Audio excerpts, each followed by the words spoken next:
Future me here. Before the actual video, I made an error. Not really an error, but I forgot to mention stuff because I was extremely tired. Um, because I say something later about AG37, so I want to clarify something. So, what I forgot to mention was that last year, in 2023, I went to Legends Con 1 at Burbank at the Marriott Convention Center. Um, and there, me and Brennan, Quillen Voss on YouTube, went to go talk to Karina Benko. Probably butchering her name. Karina Benko. Benko? Benko. Anyway, Brennan was getting stuff signed. All my books, or most of my books at the time, or all my comic books are digital, so I can't have her sign it. But Brennan was signing his, or getting his signed.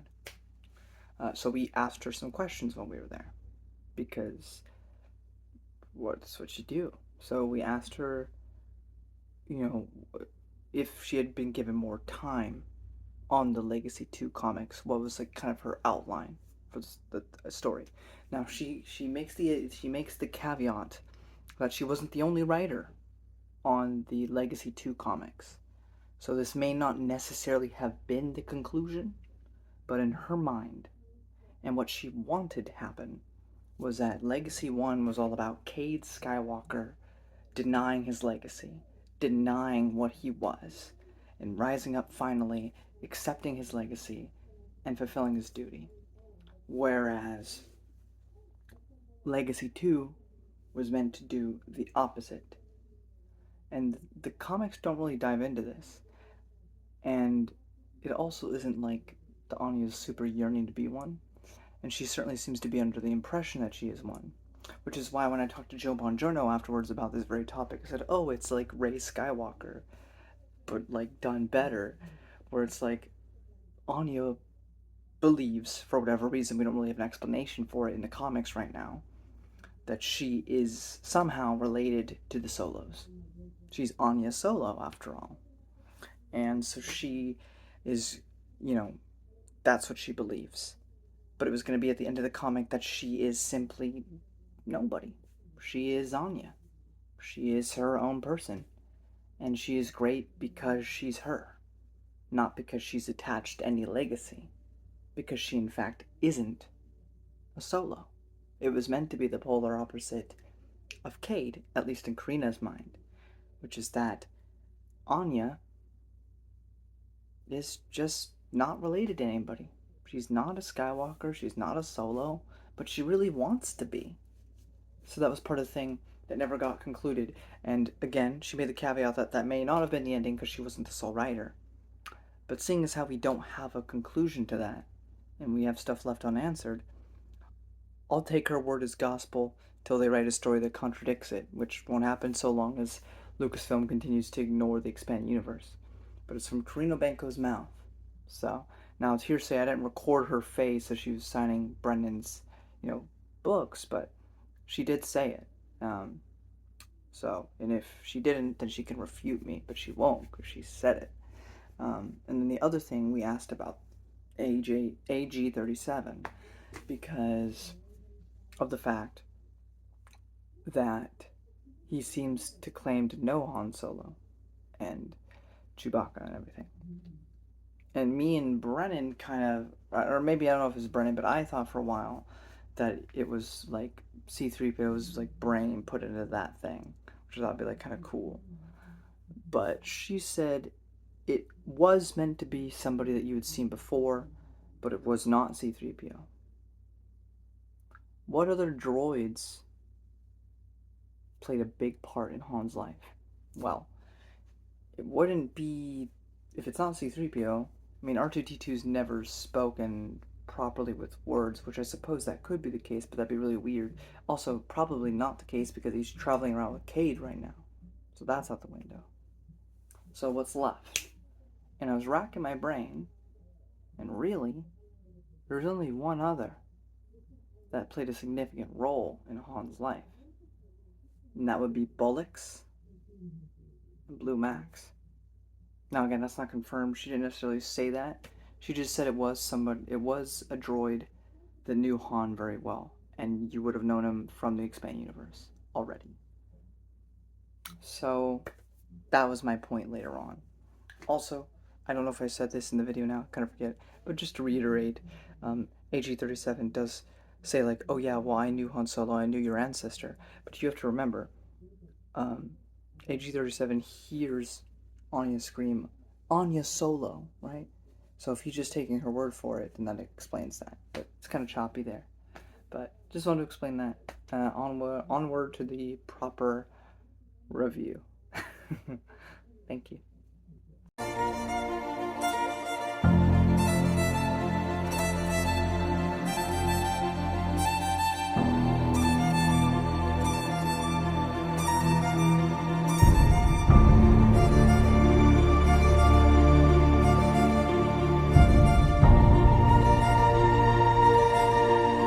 That's true. Naked Palpatine.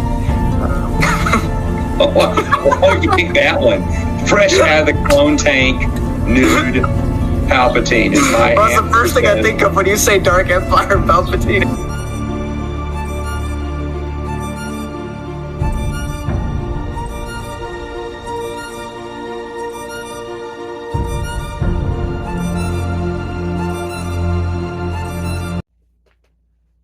Hello, everybody.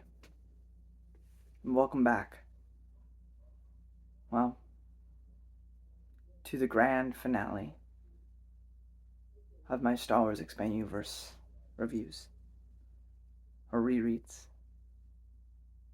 I have gone through the entire Expand Universe in chronological order from start to end once, and I've gone on post episode 6 content now twice. This is not the end of Star Wars stuff. If you stick around twice a month, sometimes once a month, if, real life sometimes gets in the way. But assuming everything goes according to plan, and of course there probably won't be that much in March considering, well, Legends Con. But outside of my podcast that I'm doing, where I'm going through the EU and publication order with a bunch of friends, very fun and informative and well worth your time. As for me spouting into ether, into the void for those who give a damn, this is it. I'm done. I'm not going to do this again. I'm not going to do a reread. My reread is the publication order, where I talk with other people and they give their insights. And it's going to be much slower and more methodical, time-consuming endeavor. But it's an endeavor worth sharing, because everybody knows about the novels and these comics. There's, a lot of the older stuff gets abandoned.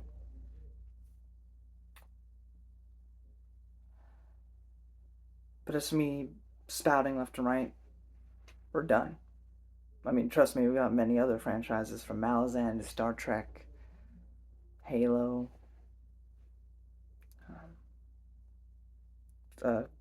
classic space opera, classic sci-fi, classic fantasy.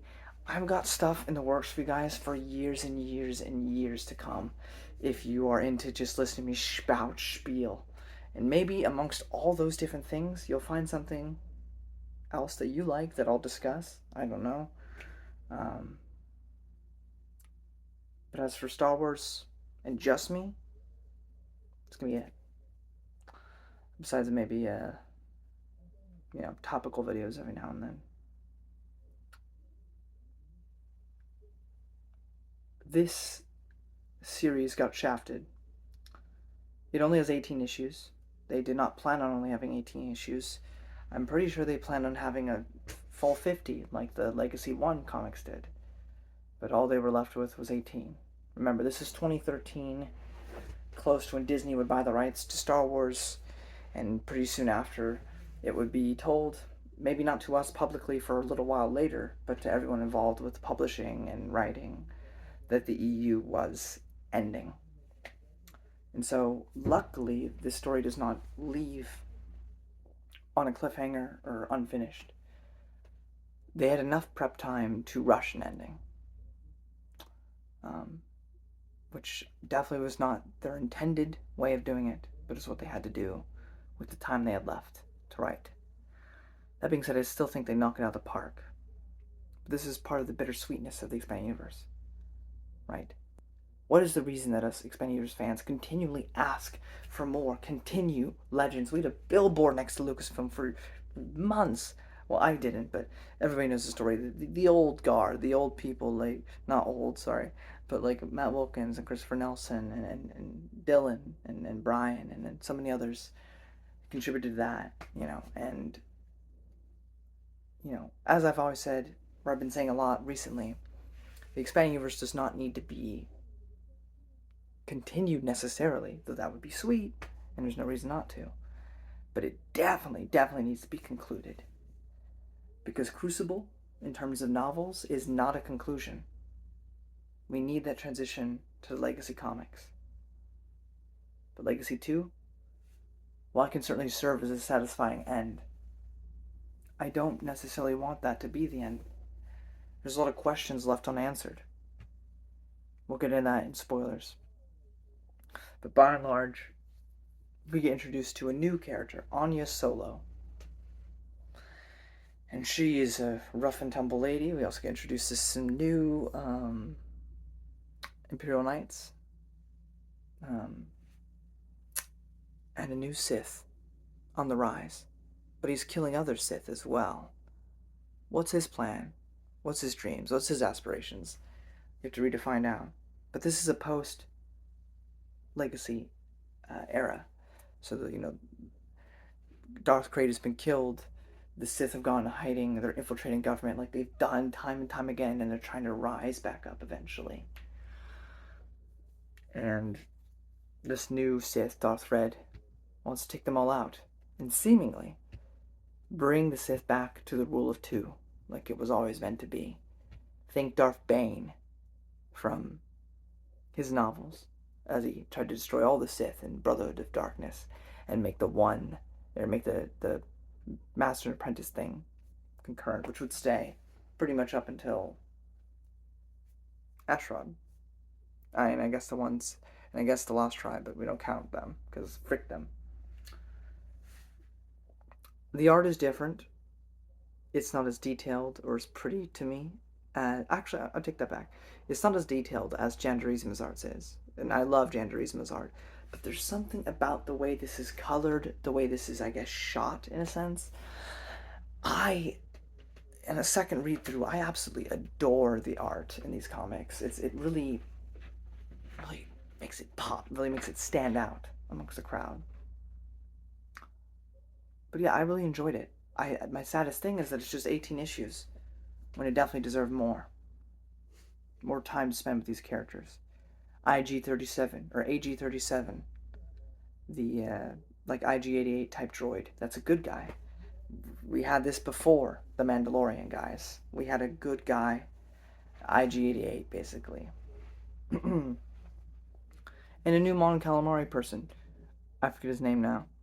But he's a really great character too, and deals a lot with the aftermath of what happened to the Mon Calamari people in the last arc. And by and large, it's getting late and I'm a bit tired, so if it's a bit flustered, that's why. But I think these comics are really, really good, and they may not necessarily be as good as the Legacy 1 comics, but there's a lot here to love. And despite the fact that they were forced to rush an ending to the entire series, they do a pretty good job of wrapping everything up. So do I recommend Legacy 2 to all of you? Wholeheartedly, yes. This, outside of supernatural encounters with the cult encounters section, this is the farthest in the timeline we ever gotten. Now, I know there's a short little Tales comic that Brennan and others have mentioned that would be a nice, true ending to the franchise, and maybe it is. But,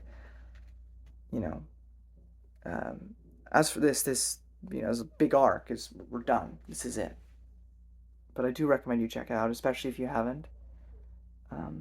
Do you need Legacy 1? No, but you're going to be very confused otherwise.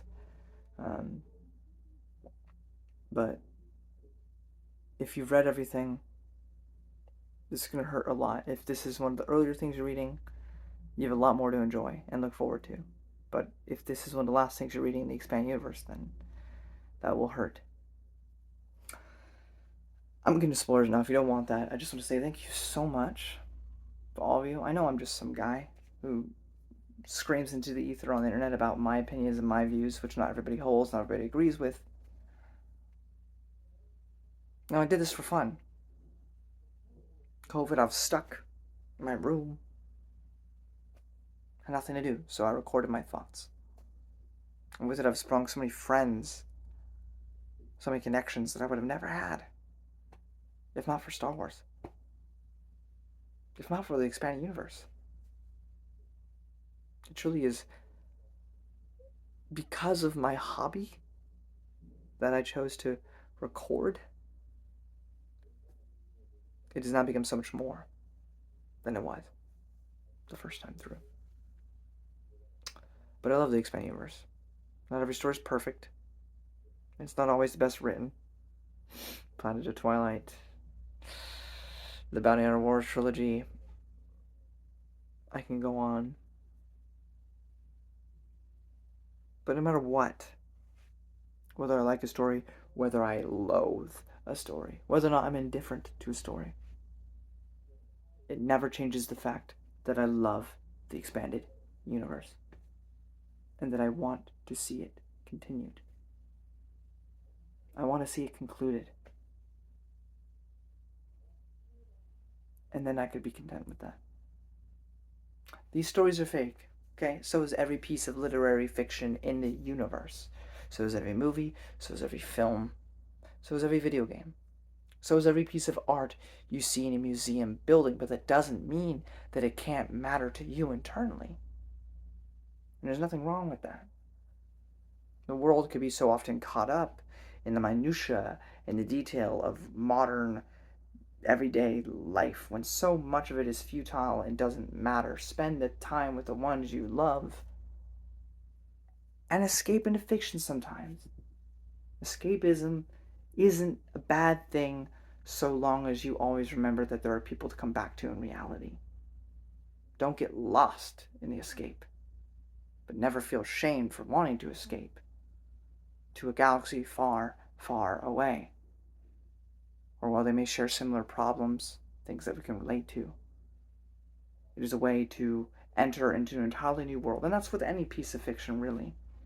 But with the Star Wars Expanded Universe, what you have is this vast tapestry of a universe at the palm of your fingertips to read, to consume, to enjoy. And not everything you are going to enjoy. Everybody has their taste. Everybody has their preferences. There's going to be stuff you loathe. There's going to be stuff you love. There's going to be stuff that you just kind of like. There's going to be stuff that you kind of hate. There's going to be stuff everywhere in the spectrum of things that is possible for somebody to feel and think. But as a whole, you're going to love that this got to exist for 30 years. And that it still can again someday if Lucasfilm would listen.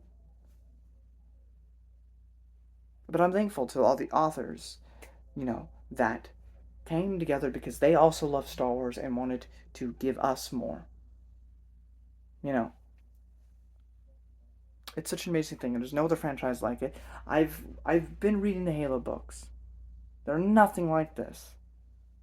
They're fun and they have nice little connections, but this is the one that gave a damn. This is the one that tried its hardest to feel lived in, to feel real, to feel connected to everything else, which makes every read rewarding, or most of them.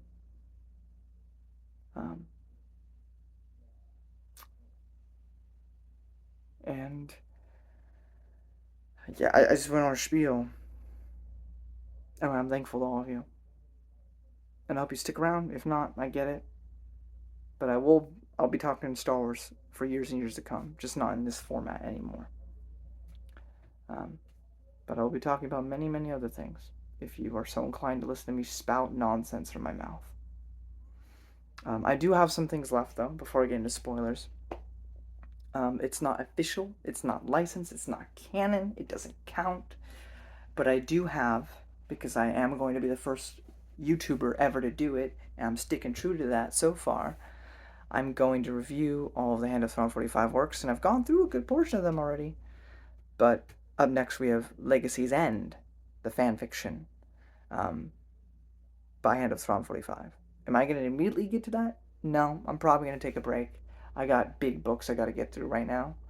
But I'm just saying, if you want to see me talk to the ether again and you want it to be Star Wars related, I will be coming back with a little bit more additional stuff. It's just not official expanded universe material to dive into.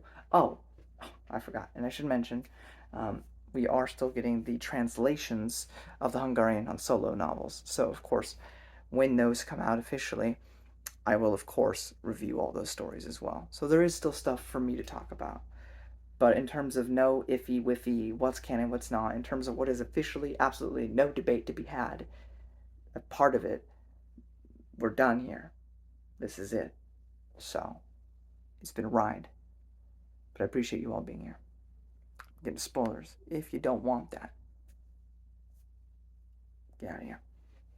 Okay. What we got? Alrighty. Legacy 2 was written by Karina Beko and Gabriel Hardman.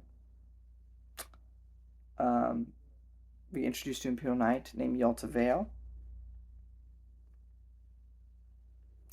And before we even get confirmation, we know that it's a different man because in the art we see that there's lighter colored skin and just a different posture to the man that comes to meet these people. That is not the Imperial Knight we got introduced to. We also get introduced to Zhao, Assam, another Imperial Knight, along with Ania Solo, kind of just a scavenger. Honestly, probably a little bit of a mix between Han Solo and, unfortunately, Rey Skywalker. But this came out before that, so I just want to say they may have looked at this because there's some, I feel like there's some similarities there. AG37. Now I have to also mention this. Again, the series wasn't completed. There's so many questions I have left. One of them being AG37, another one being Anya Solo's origins, and of course some things with the Sith, which we'll get to. But one thing we know for sure that is absolutely canon is that AG37 claims to have known Han long before, and so he says that later on anyway. Now, a lot of people speculated for a long time with C-3PO, but I'm pretty sure Karina pushed that down. So what other droid do we know? Because, I mean, Han didn't particularly love droids, except for the few that he was forced to hang out with all the time, like C-3PO or D2. Who else? I wonder. Could it be Bollix and Blue Max? From the Brian Daly stories? Could it be them inside an AG-37 construct? I don't know, but that was something that was alluded to at Legends Con 1.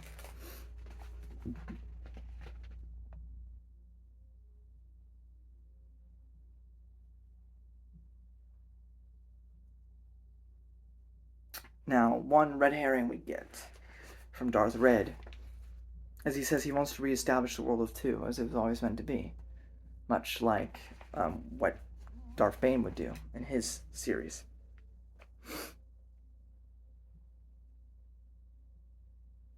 AG-37 comments to Anya. Now, again, this is where it gets a little weird because we never really got a conclusion to this arc. But, again, AG-37 claims that he has this special relationship with Han Solo, and so it extends to the family, which would include Ania Solo. However, here's the thing.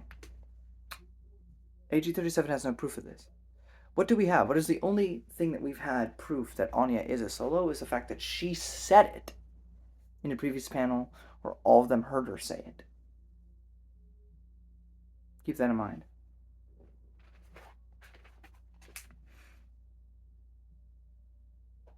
Darth Red. Now, here's the thing.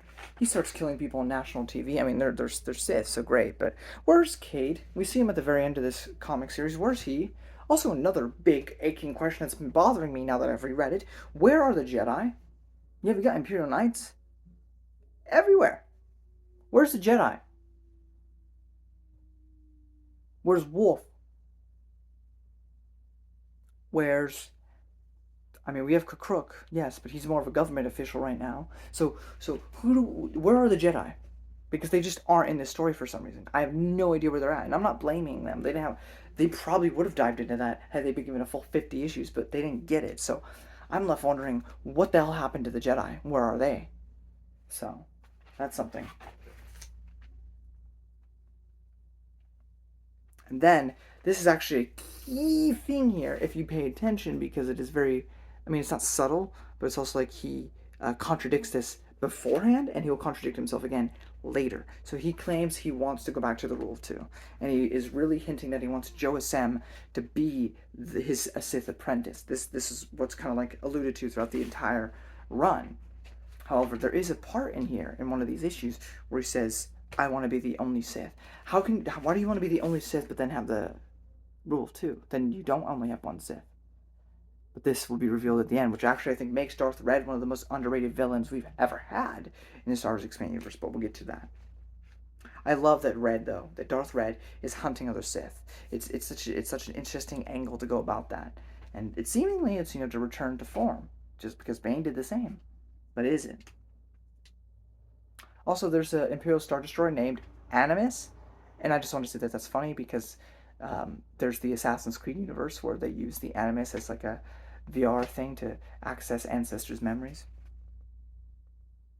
We get to see the aftermath of Dak after the events of Legacy 1, which is just really sad to see. We get introduced to a former love interest of Ania Solo, being Reread. We also have a planet that rains glass, which is just really kind of a unique concept to do for a series. Now, what we learned, the big thing here, is that Anya and Reread used to be prisoners in a Sith prison camp, I guess. They were in a prison camp. And Anya and him were planning on escaping, but then as they're escaping, Reread gets shot, and she's in shock, and she's worried, so she assumes he died, but she keeps running off anyway. But he survived, and so he wants revenge. And then we have an evil bounty hunter who's got like robot hands, and she's been using Anya Solo's name to throw her under the mud. And she just starts monologuing. This is probably the worst part of the whole 18 books for me. She just starts monologuing. She starts spewing stuff out at Anya, so she can, one, explain to us what's going on, and two, so she's given enough time to die by Zhao. And I just found it a little bit frustrating because she just kind of info dumps. Another cool little note here is that aliens are in the Empire. Now, I know they were already starting to do that in the Legacy 1 comics, because we had like the Chiss in the council meeting or whatever. But here we're seeing like a whole platoon of stormtroopers, and they're like, I mean, they didn't say the race, but I'm pretty sure they're like Bosk's race, so which I thought was really cool. And then we have Red tell Zhao his origin story. So we get a big flashback. It feels very like 1930s pulpy, kind of like, basically Red had always heard stories about the Jedi. He never met one though, but he knew what the Force was, and he quickly realized that he was Force sensitive. So there are these barbarians attacking his village, so he put on a sword. He couldn't make a lightsaber, didn't know how to, but he could blacksmith a sword and fight off the enemies, and that worked great. And he became the protector of his little village. And he got married. He had a wife and kids. All was great. But then the Sith come, the one Sith from Legacy 1. They show up, and well, he's got a sword, and they got a lightsaber, so he gets beat pretty quick. And then his entire planet gets bombarded. Which, here you go. We now have more meeting to the beginning of this arc, where they came to this green, hollowed out planet because it was his planet. But yeah, everyone he knows and cares about dies, so he learns hatred. So he does join the dark side. As I said, rush finale, because nothing's really explained here. But Anya and all the rest of the gang, they're chasing down Red, right? And they get to this planet, and for some reason, because we don't get an explanation, did Ray do something? Did he threaten them with something? Did he find all the government hideouts of where each and every single Sith has been infiltrating You know, I don't know. I don't know what he did, but he somehow got 99.9% of the Sith to come to that planet, which is just kind of absurd to me, even for a comic book standard. Like, for some reason, Darth Adendu coming back to life is more believable to me than all the Sith just taking time out of their day to converge on this one freaking planet and not even suspect that there might be some foul play involved there. But alas, now, if I don't see it physically on the panel, then it didn't happen. I never saw a panel where Darth Talon, Darth Nile, or Darth Maladi were there. So until proven otherwise, those are the only three remaining Sith in the galaxy because through our heroes, the Imperial Knights, and Darth Red himself, we have somehow gotten rid of every single Sith, every single one Sith that was in the galaxy at this time ever. They're all dead somehow. But again, the ending was rushed. They were told probably like near the end of like issue 15 or 16, hey, guess what? The Star Wars Expanded Universe is ending, okay? So you're gonna have to wrap this up real quick, or it's gonna be canceled because we're focusing on what the mouse wants. So I don't know how the conversation went. I'm not them, but so this definitely feels very rushed. But yeah, there's this big, epic battle that should definitely have been done in more than 2 issues, where you have Sith versus our heroes versus Darth Red himself, and this epic, climactic end of the Star Wars Expanded Universe. This big, epic battle of epic proportions against all the Sith and all the Imperial Knights, at least, because I don't know where the hell the Jedi are during all this. But yeah, and it just feels very rushed. Like this is happening way too early for any of this to be happening.